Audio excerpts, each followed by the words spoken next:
Introducing our host, Fred Swaniker, in conversations with iconic global leaders.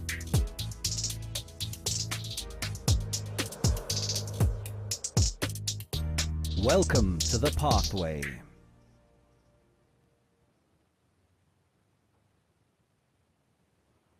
Greetings.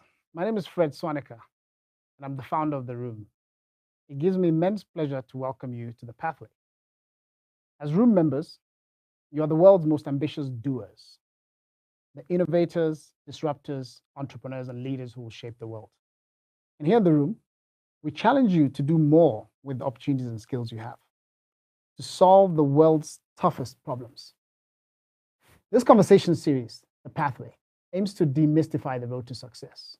We'll uncover the milestones, failures, relationships, and untold serendipity that has enabled the trajectory of some of the world's greatest leaders.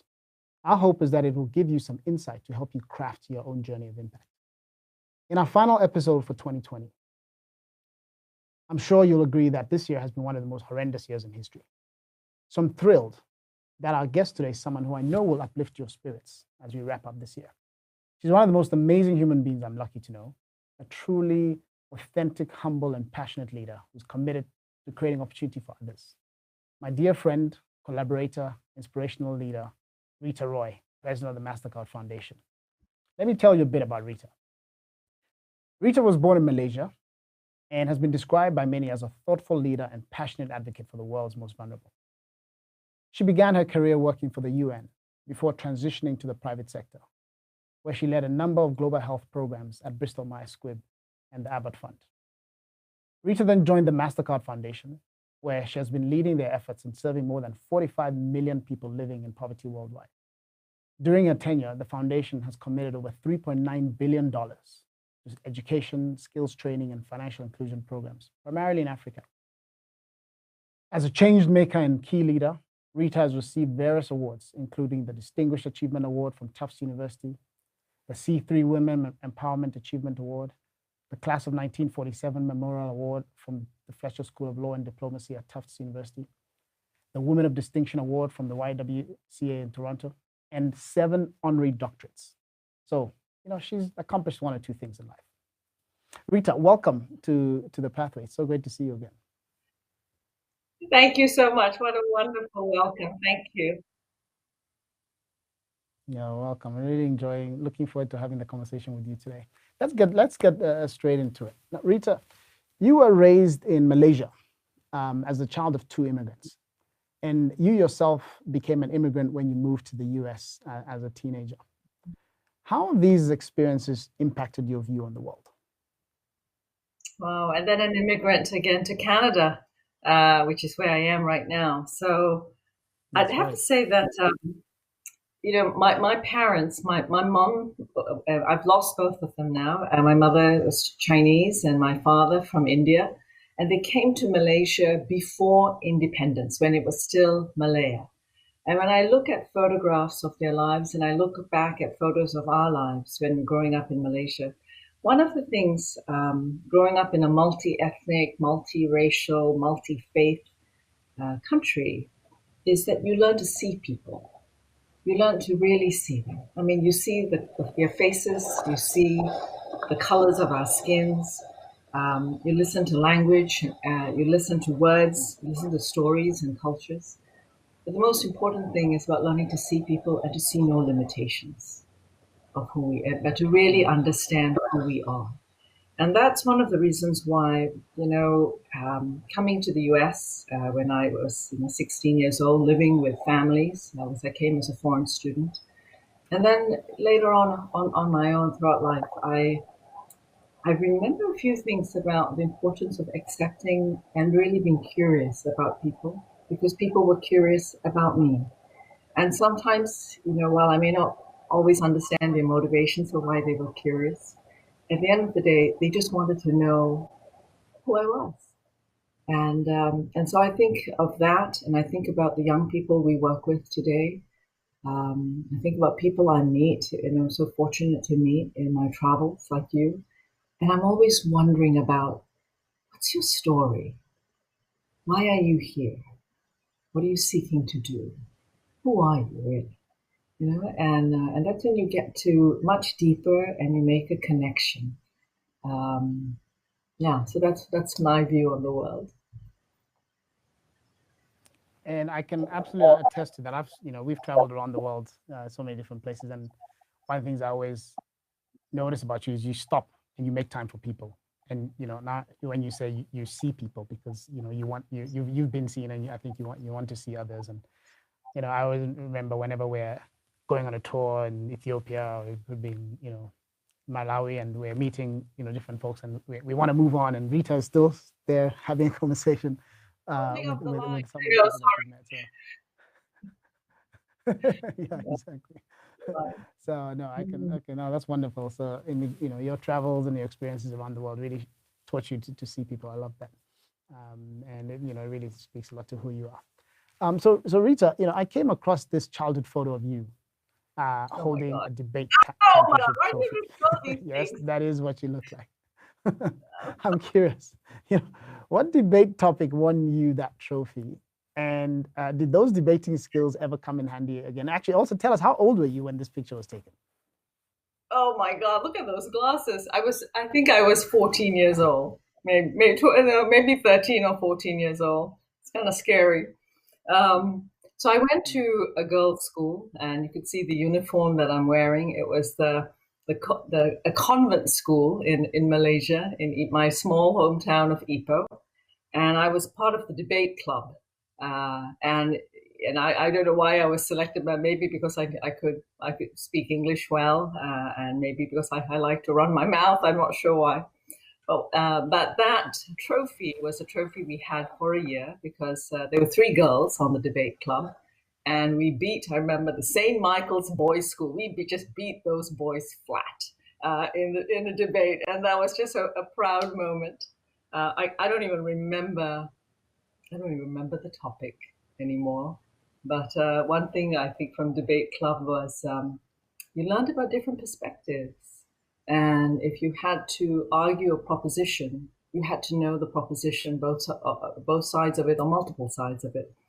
And perhaps one of the best things that came out of it is you learn to listen, and you really learn to understand different viewpoints, and I mean really listen, and to listen to underlying needs of people who are arguing on the other side. And something which I came to learn much later on, what happens when you really listen, you really understand their interests and their needs. And in a debate or in an argument, sometimes you need to concede points which really don't matter to you as much, but matter a lot to the other side. And when you do that, they concede something which matters to you, but perhaps not as much to them. Maybe that's what that 14-year-old learned from debate club, much 40 years later. So the importance of listening, which is such a key trait of leadership. And also I love what you said about learning to give and take.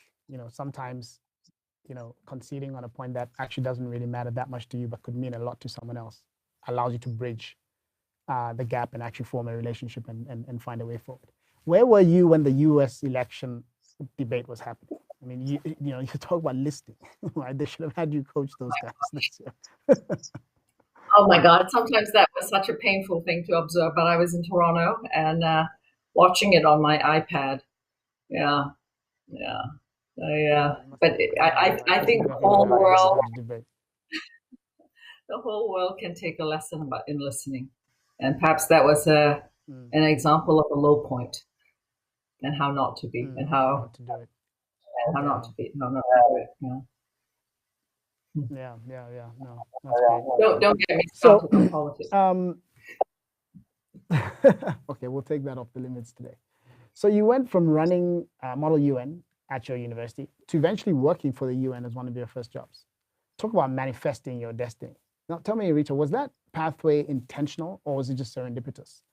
And what do you hope that this stage of your life will also manifest into? That I have to say, some of it was serendipitous, but what I do remember is when I was 9 years old and, still in Malaysia, someone, or maybe it was a teacher, told me about the United Nations.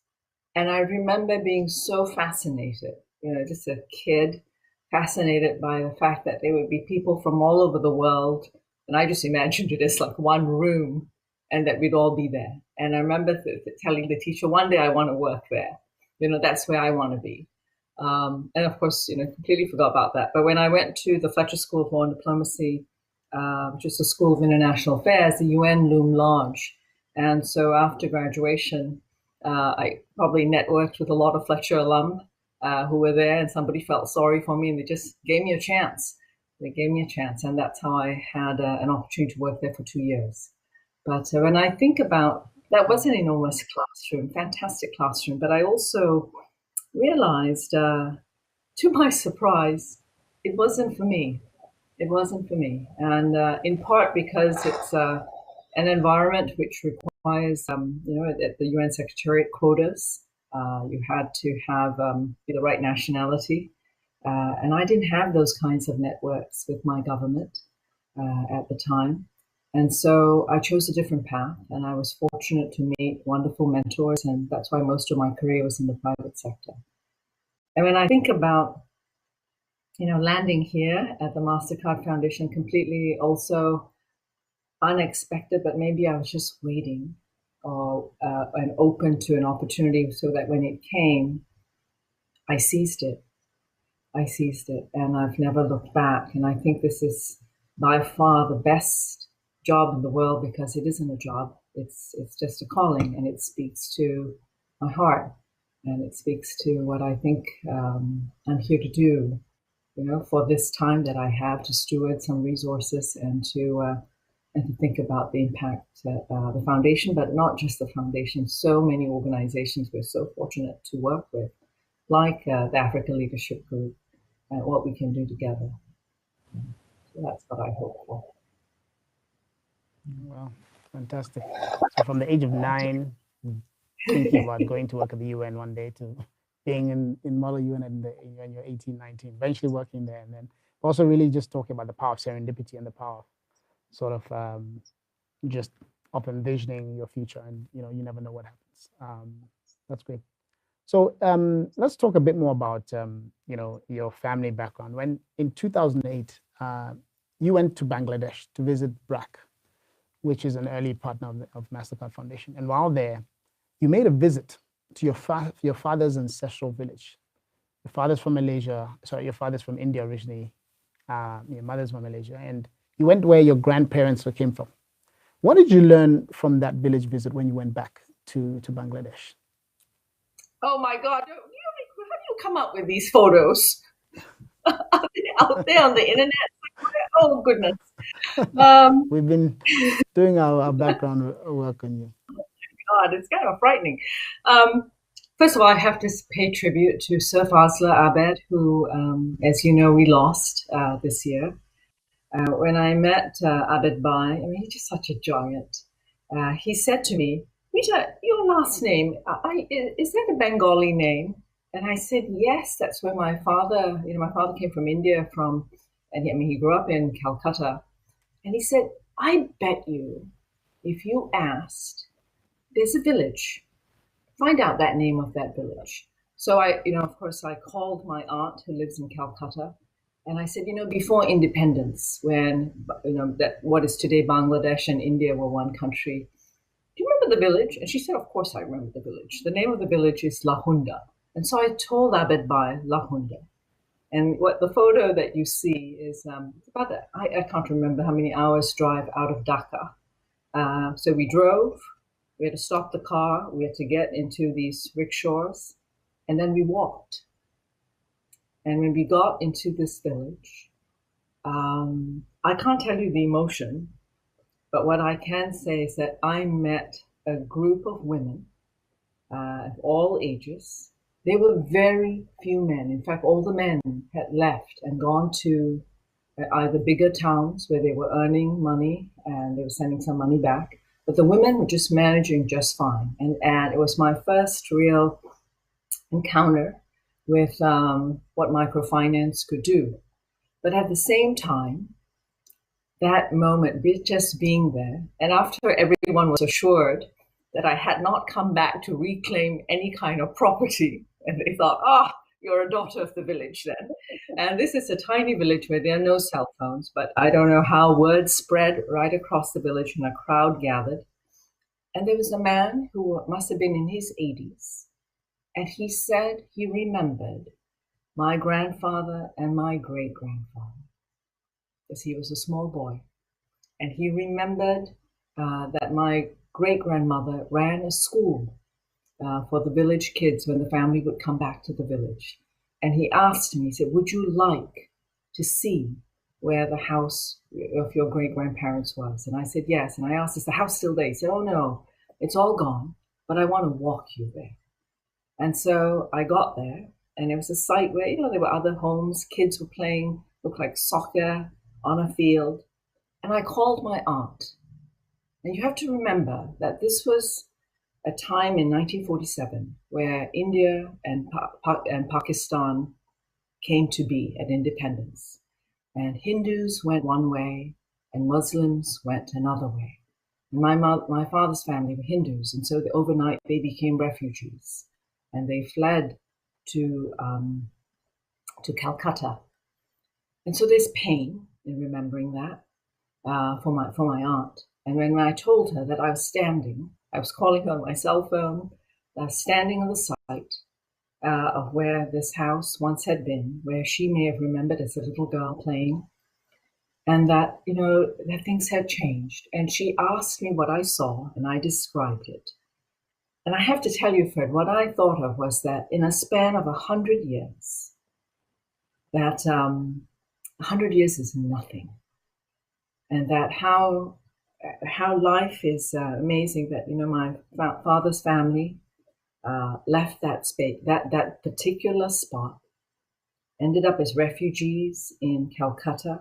My father goes to Malaysia. I'm born and I grow up there. I go to the United States, come to Canada, and part of a foundation, and I'm right back in Bangladesh, learning about microfinance. And I just thought about journeys, and I thought about how unexpected life can be. And yet at the same time, all of us, we're just here for a nanosecond on this planet. And it's what you do with that nanosecond. That's what I thought of. Just journeys and time. Wow. What do you do with that nanosecond? I hope you're all listening. What do you do with your nanosecond that's on this earth right now?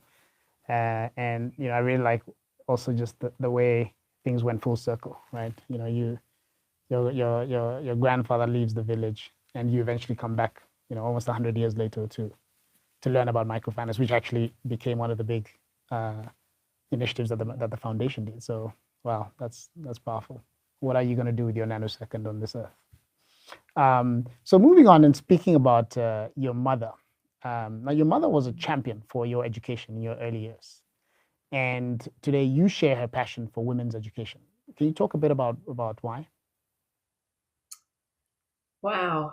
When I think about my mother, who probably was one of the greatest leaders in my life, who exemplified so much, which I think about courage and grit, sheer intelligence, even though she never had the education that she wanted, and an innate curiosity. She was a lifelong learner. And at times I would think about what more? Oh my God, where do you get these photos? Where do you get it? Somebody helping you with these photos?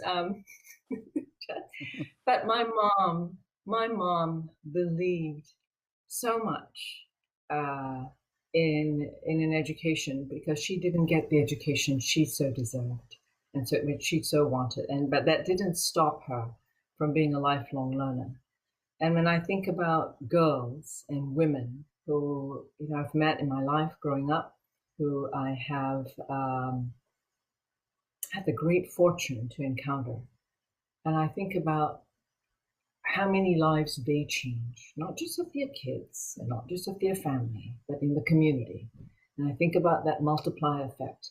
And whether we think of education as the formal education you and I have experienced, or we think about education as the transmission of knowledge, the acquisition of skills, the ability to open up doors and windows and to create greater opportunity.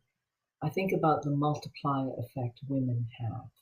And if there's one thing, maybe there are 4 or 5 things that have been well documented in the literature about what happens when you educate girls and women, and just the untold and yet felt economic effects and social effects, I think it's incredibly important that we create opportunities for men and women, but we close those last miles for girls. We must close those last miles for girls. Oh, thank you for showing Mom and following Mom. I love it. Yeah, you can see how much love there was between the two of you. That you're really talking about the ripple effect of investing in young women and girls, in when they get educated and how they then educate the next generation and the generation after that. So it really starts a catalyst for multiple generations, and that's why it's so important. You came from a humble background. You didn't go to an Ivy League university. You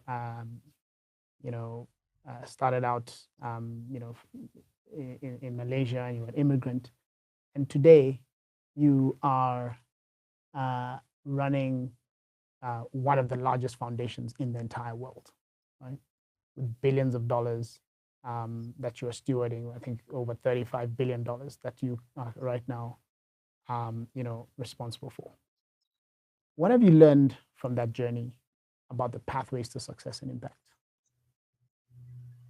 Well, gosh, there's so many lessons about a journey like this. I think one thing, well, several things, and perhaps in no particular order. There's no substitute for hard work, none. And I tell a lot of young kids, they think there must be a magic bullet somewhere. And I say, just you're going to work hard. But most importantly, you're going to have to really think about your life and think about your life throughout all phases of that life, about what you want it to mean. And you're going to find, and maybe take years sometimes to find what you're really passionate about and what you really believe, and to give yourself to it, because it will give itself to you. And it takes that kind of passion to sustain yourself through difficulties and through hardship. But I think of a journey of success is a journey that's created. Nothing can be taken for granted. And at the same time, as a leader, it's so important to understand that leadership is a team sport. And it's important to surround yourself with great people, important people. And when I say important, I mean people who inspire you, like my mother, like my husband, people who teach you, who give you the hard truths about how you can do better. And at the same time, to open yourself up to really learning, and to recognize that you have to be a student for life if you really want your organization to succeed, and if you really want to make sure that success not only has to be earned, there's success on your own terms. And at the foundation, when I think about success and I think about impact, it's so important that we listen to people who we work with, whether it's organizations and leaders like yourself, but also to the young people, and ask them, what's success? What does success look like? What does change look like? What does improvement look like? And how do we get closer to that? So that we're measuring success also as seen, as experienced through the lives of people we are working with. Not necessarily always on our terms. And while there may be some universal truths, parents want their kids to go to school, parents want their kids to be successful. Sometimes success is also about material improvement and just the quality and the dignity of our lives. Sometimes it's something way more than that, in terms of creating greater levels of inclusion for people who may not always have had that opportunity, or for communities and I think about my mom, who may never have ever had that chance to go to school. but who wanted it. And you ask yourself, why were they excluded? And what can we do to remove those barriers? Yeah, so I think of success on multiple levels, but most importantly, I think about if you're alive today, if you have an opportunity, what will you do? So I guess I keep coming back to that nanosecond. What will you do? So you're talking about some very profound things: the importance of hard work, the importance of surrounding yourself with great people, the importance of working for a purpose higher than yourself, and really, you know, the Aspen Institute, they talk about moving beyond just pure success to significance, and really think about how you're leveraging the networks, the talents, the skills that you have to really change lives and to impact others. And yeah, you're really manifesting that in what you're doing today. So over the years, MasterCard Foundation has honed its efforts on Sub-Saharan Africa. Why is this so important to the foundation? Wow, I remember this so clearly. I'm glad you asked me this question, because often we get asked by many people, why Africa? So I'd say that the second year I was at the foundation, 2009, I remember a phenomenal board meeting where we were talking about what do we want to become. We were a new kid on the block in terms of an organization. We had resources, not as much as we have today, but we had resources. And we started to question, what would it mean to create impact in this world? And so, I have a board a wonderful board of leaders who said, well, it's going to take focus. And so if we get to have focus, let's focus on one part of the world. And where would that be? And that answer was very, very clear. In light of the foundation's mission around education and access to finance or financial inclusion, the continent loomed large in terms of just the pure statistics and the data, and obviously a very, very young population in a continent which becomes younger every single day. But the second point we made is, once we said we would focus on the continent, and given its vastness, its dynamism, its diversity, and the challenge, and yet at the same time the opportunity, just looking at the sea change that was occurring, far beyond the demographic sea change, which we're all experiencing right now, but the sea change in terms of the geopolitical shifts that were occurring, leaders who are coming to the fore, and I mean leaders in the political sense, who are technocrats 50, 60 years after independence, who are on a path of building up the economies and moving the dream to becoming middle-income countries. But at the same time, you could just see this emergence, seemed modest, but an emergence of a group, a cohort, a cadre, whatever term we want to use, of individuals who are entrepreneurs, who are breaking ground, who are thinking so radically differently about how to create change. I think about yourself and what you have created at the Africa Leadership Group, starting with ALA to ALU and ALX.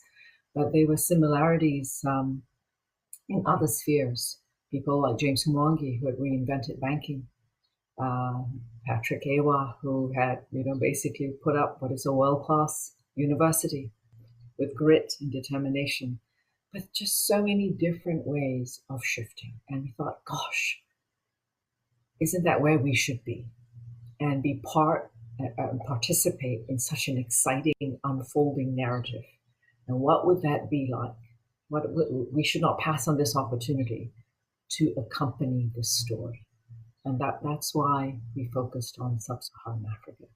Sheer excitement, opportunity, and just the possibility of taking a long-term view, building relationships over hopefully decades, but also being able to see impact over a period of time. So that's why. And I'm so glad that's the story we're going to hold to. Well, so many people in Africa are so glad that the foundation has made that decision. And you're right. I mean, this is really, it has the potential to be the African century, because 40% of the world's population by the end of this century will be African. And so, tremendous opportunity for the foundation to accompany the continent in really defining a new future and make sure that this is a good century. And we're very grateful for the foundation's decision to make that. I speak for many of my colleagues on the continent when I say that, I'm sure. Now, MasterCard Foundation has clear numbers that they'd like to meet in terms of impact. Specifically, through your Young Africa Work Strategy, the foundation has set the bold objective to create dignified opportunities for 30 million young Africans by 2030. That's huge. And you've talked a bit about, why the foundation has chosen to really be so catalytic on the continent. What's your personal metric of impact? We've got the foundation's metric. What's your personal metric of impact? Well, there's so many things I could say about, and I'm sure you can read all about our strategy on our website and the metrics and the numbers. When I think about my own personal metric, I'd say a couple of things. One is, obviously we're a foundation. And I hope that part of the transformation that occurs is not just the transformation that's occurring on the continent, but the transformation that should occur as well in the world of philanthropy and the world of development. As you know, this is a world which is full of power dynamics. It's a part where there's a disequilibrium in institutions, individuals, governments which have resources, and counterparts who need those resources to affect the change they see to achieve their own aspirations. And philanthropy is undergoing a huge shift and a transition that I'm also pleased to report. And that there are people who understand that these power dynamics also need to change and that we need to enter these conversations as partners. So part of my own personal metric is that, I think of the MasterCard Foundation in some ways as an experiment. It's like a living lab about how should we work? How should we engage?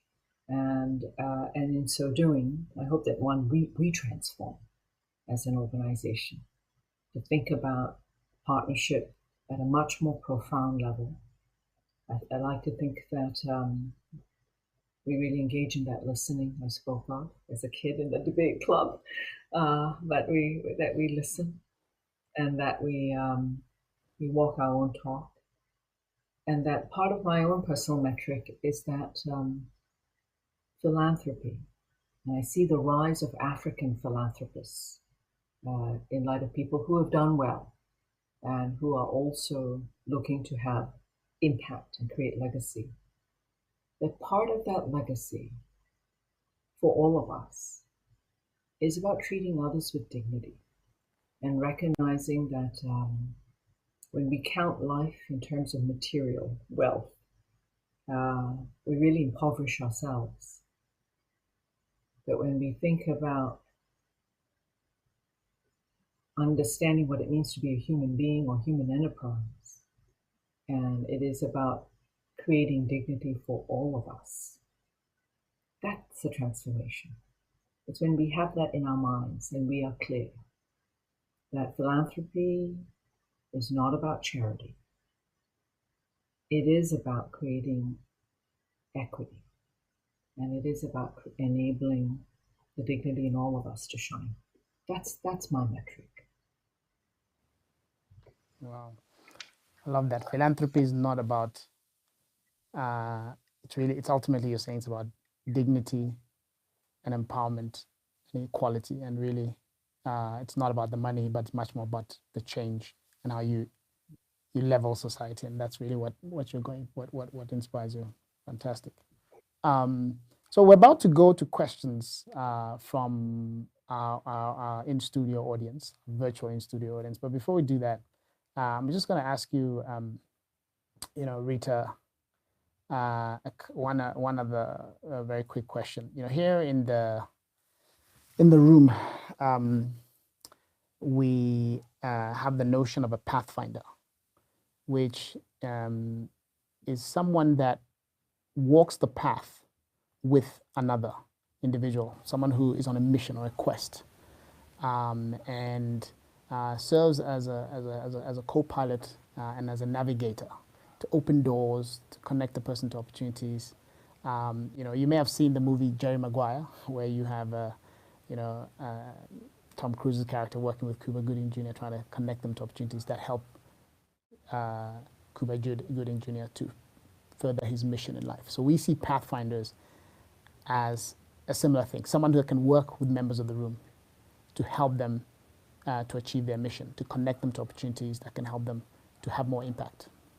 So how would you describe your own personal mission, Rita, and your boldest aspirations? And can you talk about someone that has been your greatest pathfinder, someone that has really helped you navigate this incredible journey you've been on? And just would love to hear a bit about who you would describe as your greatest pathfinder. Okay, I think you've heard a little bit about my own personal metric about my mission. So without question, outside of my mom and my husband, Margaret Marashak, the woman who gave me my first corporate job. When I met her, I must have fallen in love with her in the first 5 minutes of our conversation. She was at Bristol Myers Squibb company, first woman to achieve and become vice president of the company. And she struck me as someone so unexpected as a leader. And you can remember this is the 90s, when there was a real push for women to fit in to this corporate structure, to be like men. And she wasn't. She was anything but. She was authentic. She wasn't afraid to show emotion and warmth in the workplace. She used humor to great effect. She was incredibly intelligent, and she gave me advice, and she still does today, about how I conduct my life, how I can improve my impact. I remember two axioms she would say, and this, I might have been all of 28 years old at that time, and she said, try to become an interesting person. Make sure you read widely. You cultivate interests. You got to be interested. You got to be a bit more interested in just your work. That's number one. The second thing she said to me was, try to make new mistakes.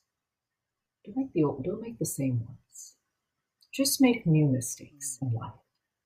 And right up to the day I was interviewing for this job at the MasterCard Foundation with the board, I remember her first piece of advice to me. She said, now I wonder, and you're going to walk into this room, it's a boardroom, they're going to sit you right at the head of the table. And you're a tiny person, I want you not to sit back in the chair, but sit up at the table. And she says, and what is your opening statement going to be? And I remember panicking, thinking, Margaret, my opening statement, what is that? But that's the kind of pathfinder I had, someone who guided me, who kept me honest to my principles, but who also challenged me. I love that. Try to become an interesting person and make new mistakes. Don't keep making the same ones again. But someone who challenged you, and it's amazing you described knowing her from the age of 28 until recently when you became, well, it's been maybe 10 years since you became the president of the foundation. So that's, yes. That's been 12 years now. Wow, that's amazing. But it's incredible that you've nurtured that relationship with her, and she's supported you all along your career, and that's really what we hope the Pathfinders in the room will do, working with members of the room over a 20 or 30 year period, because that's how long it takes to actually achieve impact, as we've seen in your case. So I'd like to now open up to questions, we've got several folks in the room who will be able to ask questions. So please, if you haven't typed in your question, please go ahead, and we'll soon be bringing some of you up to engage with Rita.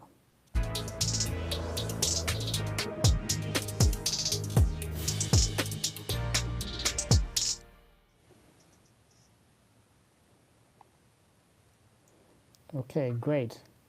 So I see a question from that's coming in from Spain. Angela from Spain. Do you want to come up and ask your question to Rita? Sure. Thanks, Fred. Hi, Rita. It's great to have you here with us today. It's been great to listen to your experience and your story. I had a question that was related to your career, and I was interested in knowing. You've jumped from the public sector, working for the UN, to the private sector, and now to the social sector at your work at the foundation, and that's quite impressive and unique. It's not that common. So I was wondering what triggered each of these changes, and how has working across sectors helped your work at the foundation? Thank you so much, Angela, for your question. I remember actually with being with some of my colleagues from the Fletcher School after we graduated, wondering how we could go between the public and the private sectors. And I didn't realize my career would do that. I would say that like any career shift, it takes networking with people, and of course it takes the opportunity to present itself and you to be ready for the unexpected and to do that. But there are some clear similarities between the public and the private sector. One is you got to believe that you're going to be meeting with people who are mission driven, even though the context is different. That we have skills which are transferable in different contexts. It's the ability to learn information, to be able to analyze it. It's the ability to network. It's the ability to also work with different kinds of teams, but always around a purpose. And it's to be able to build relationships. I know it sounds so trite, but it's true. And whether you're working at the World Bank or you're working for a Fortune 50 company, those things are absolutely true. And so, while the context has been different at the UN or when I was personalized with or here at the foundation, what is very important is our ability to adapt and to have that mental agility to understand the organization and the culture that you're in and what it's seeking to achieve and where best to situate yourself. Yeah, I hope that helps, Angela. Thank you for asking. Thank you. Thank you, Angela. Our next question is from one of our viewers on YouTube, Andrew from South Africa. And he says, "Hi, Rita. I'm interested to know your thoughts on what actual impact looks like. Too often, companies are focused on outputs versus outcomes. How do you remove companies and institutions alike from worrying about their numbers impacted versus how people are impacted?" That's a wonderful question, Andrew. So while we may have quantitative set of metrics which just purely indicate, the level of scale of outreach, it's a lot more nuanced to understand what those numbers even mean. I like to think about impact at 3 levels at least. So one is the individual, my story, your story, and how you've changed because of education or opportunities, and how life is transformed as an individual, and possibly for your family or people around you. Second level really is about institution, and that's where most of our focus is at the foundation. And so it's about institutions which are more responsive to populations that have been excluded, and whether I'm talking about people who are unbanked, people who are out of school, who have limited access to capital, farmers who have limited access to markets for their produce, but how institutions intervene with better methods, with better research, better products, so that they too include greater levels of population.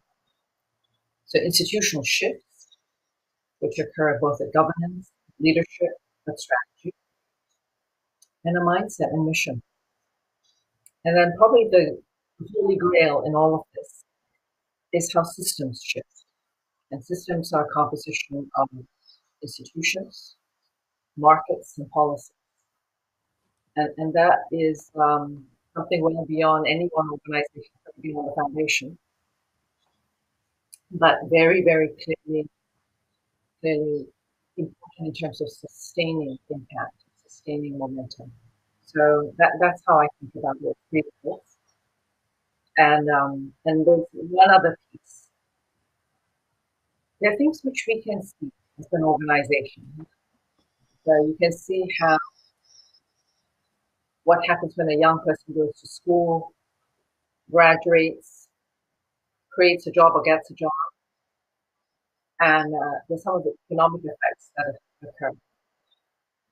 There's some indirect effects that occur, which are much harder to capture. The role model that person sets, the inspiration that she sets off, the job that she is working at, which creates 3 other jobs outside in the economy. It's all those ripple effects, which are probably way more profound than anything we can report. That's also impact. And while there's still real consensus around the methodological consistency of how we measure that, it's probably a whole new field, an exciting field about figuring out what change really looks like. So that's what I think about when it comes to impact. I hope I answered a little bit of it. Thank you. It's great. Yes, thank you very much, Rita. So what the importance of going beyond and really looking at the ripple effects of that impact and how it changes society beyond just the immediate inputs, outputs. I have another question from Michael, who's joining us from Nigeria. Michael, former CEO of MTN in Nigeria. Michael, do you want to come up and ask your question? Michael Ikpoki. Hi, Rita. Hello. Hi, Rita. Can you hear me? Yes. Hi. Okay, good. Thanks for the talk. Very enlightening, very fulfilling. I'm just thinking about Africa in the next kind of 2-3 years. The impact of COVID, the implications on economic life and well-being. And I think about the fantastic work you're doing in the MasterCard Foundation. And I'm asking myself a question. A lot of companies in Africa do CSR, but it's really more PR. Sometimes it's a lot more tokenism. Sometimes. So how do you start shifting that thinking to a lot more thoughtful and strategic philanthropy like you're doing that can have a significant impact on alleviating economic and social life for a lot more people? How do we achieve that kind of shift? And what kind of role can a foundation like yours play in that process? Great. Michael, thank you so much for your question. I think it's a very important one, especially because of COVID. And I know you've seen the same data that I have, that we're expecting the first real serious downturn in 25 years across the continent in terms of a recession and a massive slowdown in terms of GDP growth.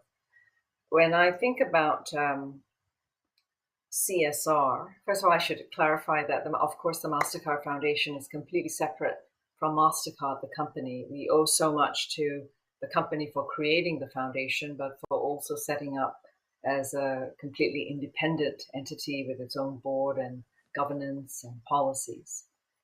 So with CSR, and I'm just going to step out here and wear a different hat, which probably comes from my life before I even joined the foundation, when I was at the 2 different companies Fred mentioned. I think first and foremost, it's important not to think of CSR as one thing and commercial success as something separate, but for leaders to think about the organization, the company, and the business that they are leading as the social as well as the economic engine that can transform lives. And so when we think about that, you don't make that bifurcation between, oh, here's what we will give to, the company foundation, and that will go off and do good, but meanwhile we'll be making money. But it's to really think about the full concept, the full weight and the innovation that's behind the company in terms of its products, its people, its R&D, if it's an R&D based organization, and what that overall is doing to create impact, whether it's to create impact in terms of better products and services, which include more people into the economy, which create opportunities for segments which have been excluded, which have more mitigating impact on the environment, but to think about it much more holistically. I think that the role of organizations like ourselves is to partner with companies, and we certainly do partner with banks, with agribusinesses, with different kinds of entrepreneurs, different kinds of for-profit organizations, but to think about how we harness what they can do and what the foundation may bring to solve very specific problems. Problems may be about helping farmers get to market, reducing post-harvest losses, connecting, using a platform, as MTN has an amazing platform, but sitting on that platform could be a number of services which could be delivered at a lower cost, or it's a fraction of the cost if in a bricks and mortar world, and yet more accessible to individuals. So I think it's about harnessing the whole enterprise and looking at ourselves quite differently, and thinking about how we create those kinds of partnerships. So in part, I think that's what I would say. Thank you, Rita, and thank you, Michael. Rita, there's another question on YouTube, and I'm going to read that. It says, "Hi, Rita," it's from Yuan Ting Meng. So I guess maybe sounds like a Chinese name. And she says, "Hi, Rita, excited to meet you as a Fletcher alum." So she sounds like one of your you come from the same alma mater. Do you deem private sector has less impact than what your current focus of philanthropy right now? Do I deem if the private sector has less impact than philanthropy? Yeah. Yeah. Basically, what do you think has more impact, private sector or philanthropy? Okay. First of all, I'm glad you're a Fletcher grad. It's great to meet you. Thank you for the question. I think that perhaps I have a very strong view about this. I think that there are only two agents in the world that can really scale impact, and it's not philanthropy. It's one, government, because of through policy and creating an enabling environment to signal to the private sector or to civil society shifts and changes, and that could be around an enlightened policy, let's say on a green economy. But it's only the private sector that can actually scale and create the vibrancy, the dynamism, and the ongoing innovation to create, let's say, better green products, better green services. Philanthropy can play a role in stimulating some of that and in convening different kinds of players. So in my world, it's not a binary world, but it's really leveraging the strengths which philanthropy can bring, which government can bring through policy, and by creating the right environment, and what the private sector does best, which is to innovate and to grow and to help achieve scale. So I see all of it working together. Great, thank you. So last question, Liz Heller joining us from Los Angeles. Liz, do you want to come up and ask your question? Sure. Thank you, Rita. It's so inspiring. You've told us such wonderful, memorable stories, and so concisely. I just was wondering, do you have any sayings or questions or advice, such as what will you do with your nanosecond, that you pass along when people talk to you about it, maybe guiding principles and maybe where they came from, such as your Pathfinder story that you could share with us? Oh, that's so kind of you to say that. I hope you can tell some of my colleagues that I speak concisely. I think they would like me to speak even more concisely. I don't walk I don't walk around with axioms. I just that nanosecond comment just occurred to me. But I think that if there's one thing, which maybe it was my mom who said that, is to expect the unexpected,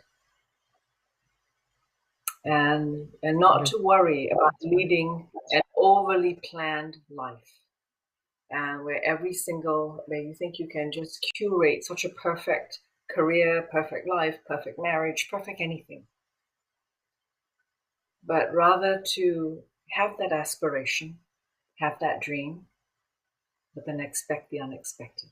Hold on to the dream, but that's your North Star and your compass. But the path will be, so aptly in terms of this conversation, the path is partly what you can create, but the path is also to be discovered as we go forward. Thank you. And so that's how I think about it. But I love your question. Thank you. You keep me thinking about it today. Thank you. Rita, you dropped 2 gems there. The path is to be created, and also you said expect the unexpected. So I hope everyone reflects on those wonderful gems that she's dropped. So Rita, now we're going to go to the final part of the show, which God. is something that you're not expecting. You said expect the unexpected. So now we're going to throw you into the deep end. Exactly.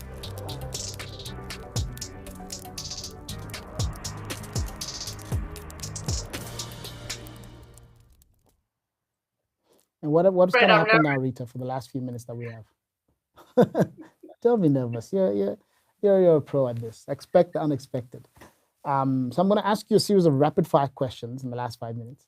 And I want you to just not overthink it and try and answer all of these. Liz said you were very good at being concise, right? So in less than 7 words, right? These are very short questions. So here goes. Toronto or New York? Toronto.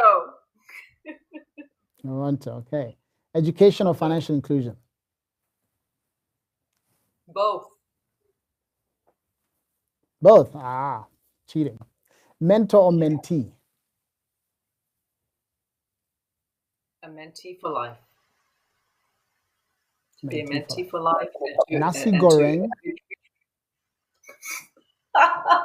Nasi goreng or pad thai? Nasi goreng. and for our Said audience, like a true Malaysian. meals. Both are great. Okay. Complete the sentence. Philanthropy is an opportunity to change lives. An opportunity to change lives. Love that. The thought running through your head when you travel from Malaysia to North Carolina for the first time. An adventure. An adventure. One thing about humanity you believe to be true. People are good. People are good. Love that. Leading the MasterCard Foundation is. In 7 words. The greatest opportunity of my life. The greatest opportunity of my life. My mom taught me to be humble. To be humble. 3 core values you live by. Humility, listening, and courage. Your vision for the world in 2050. Greener, peaceful, inclusive. Greener, peaceful, inclusive. Fantastic. If you could get the answer to one question, what would you ask?